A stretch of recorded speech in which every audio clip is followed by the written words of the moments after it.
Storytelling is the most important thing that we do. Everything about worship is telling a story, and everything that we do with each other is about telling stories. And the very first component of allowing and helping kids through the process of claiming their role as a leader in worship is that they claim the story of their church. And so we do that by telling the stories of the objects that are there, that are left over from the generations past. The very first thing we do when we talk about artifacts is start with the biggest artifact that we have, which is the church itself. The church itself represents the communities. Some churches have stone nearby, and so they're made of stone, and some churches don't, and they're made of wood. And so that all of that, though, it doesn't talk about just your church, but it talks about the history of the community that church serves. There's a great story here in Augusta about the church building that was Good Shepherd, where I work, was picked up and rolled down the hill to another location to be a new church. And so there's these buildings have these stories with them that we need to tell our kids. Not just the story of the building, but also the parts of the building. Is it a cruciform structure? Is it a auditorium structure? Is it a church in the round? I mean, all of those decisions were made by our predecessors for a reason.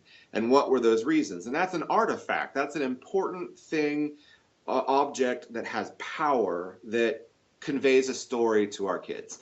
So we go through the church. Are there windows? We tell the story of the windows. Who are they a memorial to? What do they represent? What are the symbolizations that are included in them? How are they made?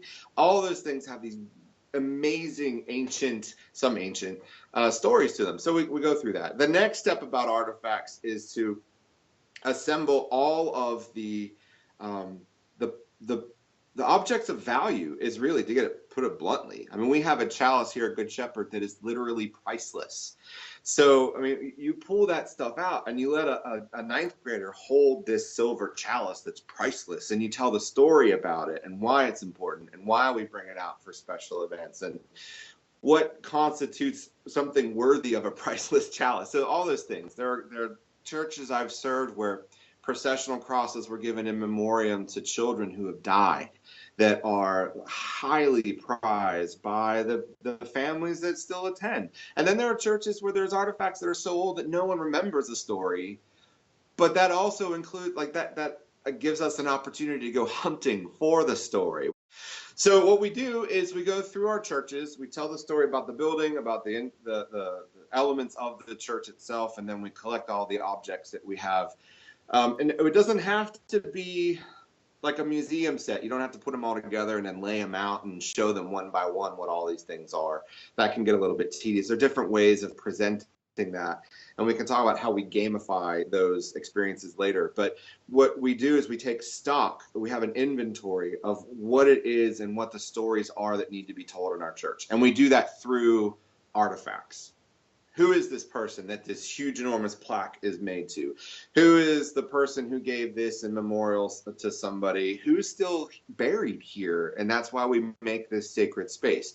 And so along with the artifacts that become, we'll talk about in a minute, the standards that accompany those artifacts. So maybe there's brass that we don't want to touch in a specific way because we like to keep it shiny. Maybe there's silver that needs to be treated in specific ways. And so there are rules and there are standards that accompany those artifacts that we can lay down whenever we put them all together. But if we don't know the story first, then we can't teach it to kids. They can't claim the story, and then they're automatically disconnected from their church community because they're not claiming, there's no context in which to put church. There's no idea that we're worshiping in this space with hundreds of people from decades or centuries worth of history and wealth of experience. So artifacts, wildly important. And artifacts can be everything from the things that we carry, the things that we place, to objects of art, to vestments are artifacts too. We have some vestments that have some pretty important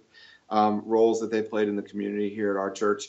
I've seen all sorts of artifacts. And actually, if you look at like congregation development models, artifact then also becomes, it's a not physical thing, right? So it could be a piece of the culture that's represented by the history that's important. So if if there's a rule not to move the oblations table anywhere from where it is, that's an artifact that needs to be imparted to kids so that they can claim that as part of their self and they can respect the culture that they're serving.